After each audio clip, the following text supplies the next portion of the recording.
It's one thing trying to improve your ability to control your own stress response so that you can combat anxiety and improve your health.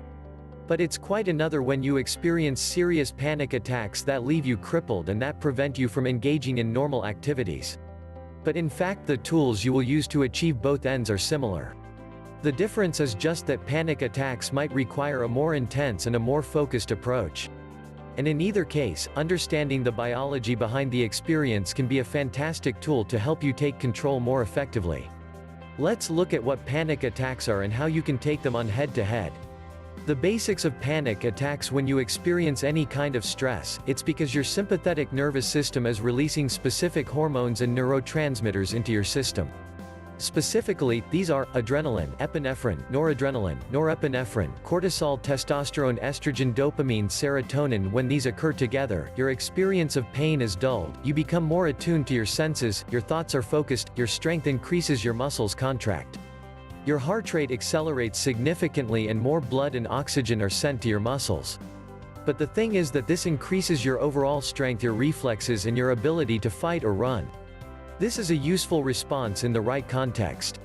The problem is when you misinterpret these signals and cause a panic attack.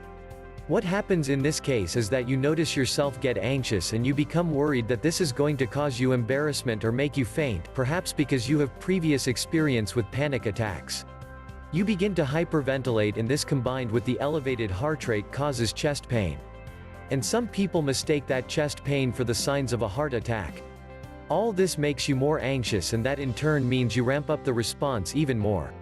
Your heart rate increases more, you get more anxious, and eventually you might even start to get dizzy from all that oxygen. The solution then is to recognize that you're having a panic attack but not to give it any power over you. And the way you do this is to try and detach yourself from it and essentially continue to go about your normal business.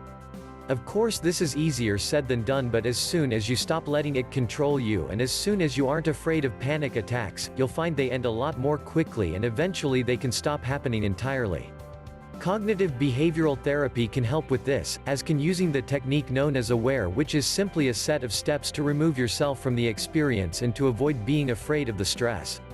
Most people will have a panic attack at some point in their lives, but if you can understand what is happening and control your emotions, you'll find it can disappear as quickly as it arrived.